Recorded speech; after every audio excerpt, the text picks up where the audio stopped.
Parabéns, muito obrigado. Palestrante será a próxima categoria. Concorrem César Souza, Eduardo Carmelo, Eugênio Mussac, José Luiz Tejon e professor Gretz. Vamos ver, Oscar, quem é o feliz vencedor.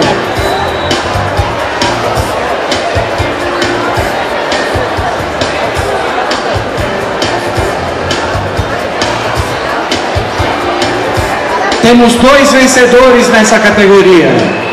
Empate é bom. José Luiz Tejon e professor Gretz.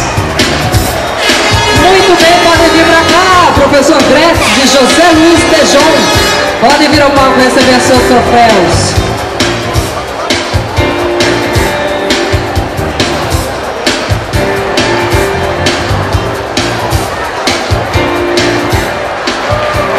Muito bem, tem torcida organizada, gostei de ver.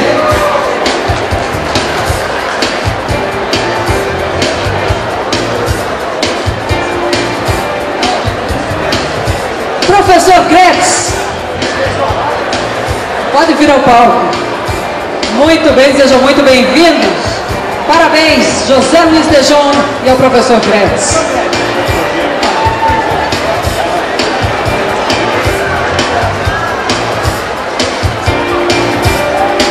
Muito bem, muito obrigado.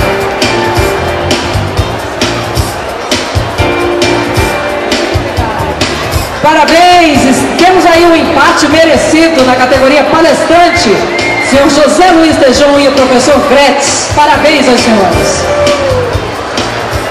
Empresas de controle de frequência é a próxima categoria. As 5 empresas indicadas são